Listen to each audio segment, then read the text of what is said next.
In the spotlight this morning, last week, we learned that the Rhode Island College Concert Chorus had officially made history with a Grammy consideration for their socially distant performance of When I Think of You. Brendan, a Rick alum, caught up with the conductor and two of the performers over Zoom to learn more.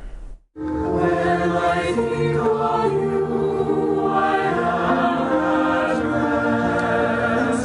and we couldn't be happier to have joining us right here this morning on the Road Show from the Rick Concert Chorus, conductor and professor of music, Teresa Kaufman, and soprano, Samantha Cello, and tenor, Jose Lantigua Serrata. Good morning, everyone. Good morning. I love you have your parade-ready waves down. Very cool. So much to talk about here this morning. As a proud Rick alum, I was just so happy to see you guys achieving success with this project. And we will chat about what the Grammy consideration really means in just a few moments. But first of all here, Teresa, I'll open up with you. Let's talk about how this idea really came about and how you were able to make this project a reality. It's terrific. Thank you. Well, I mean, first of all, I just have to say I'm so proud of these students. And they work together beautifully. They make beautiful live music. And when it became obvious during the pandemic that we would not be able to meet together for the rest of the semester, I knew we had to do something. These kids, you know, my kids need to sing together if we can somehow. So I thought of a piece that we performed in the fall semester. And the pianist, Michelle Beaton, and I made a conductor-pianist video audio, which we then sent out to each of the individual choir members. And everyone recorded their part. They watched the conductor, heard the piano, but their video ended up being a cappella. And these videos were then sent to me and to Jack Zornato, who was the bass section leader, and he's the one who actually put the whole thing together. He was our audio video engineer. And, you know, it's sort of amazing. One of the things we really wanted was to try to make this sound as much like us as possible. So it's not overly edited. Jack did a phenomenal job. And so the end product is all these little bits and pieces of wonderful singers and great people trying to come together again in a way that, you know, that would be satisfying. Yeah, when you see all those faces on the screen, it really is stunning to see everybody doing their part and watching it all kind of fuse together. So Samantha, as a performer for you, I mean, you're used to working in an ensemble, you know, singing within a group. When you're doing it there by yourself in front of your computer screen like we're doing it now, what's that experience like? I mean, is it fun? Is it awkward? How do you kind of focus yourself and put yourself in that performance frame of mind? Yeah, it was definitely, it was very difficult and definitely a little bit awkward. I mean, it was really, really time consuming.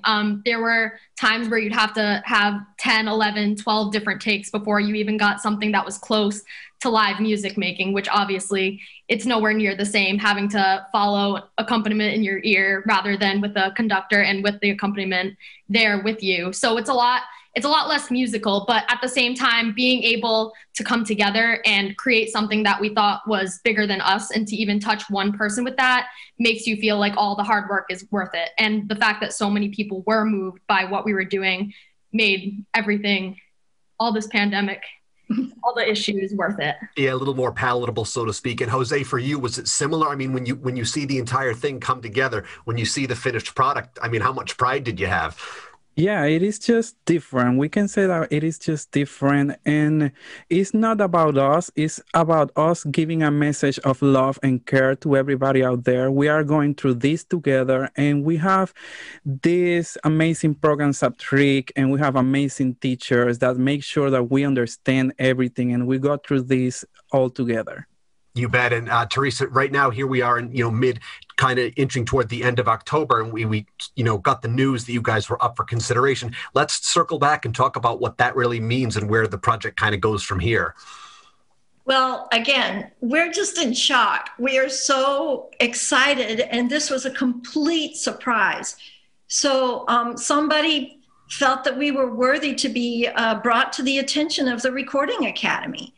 And the Recording Academy felt that we were worthy to be included on the official ballot. So we're amazed. And I mean, I'm proud of our talented, I mean, our students are great and they're talented. So I'm honored, and they deserve this honor, but still it was a surprise. We just never dreamed anything like this would happen.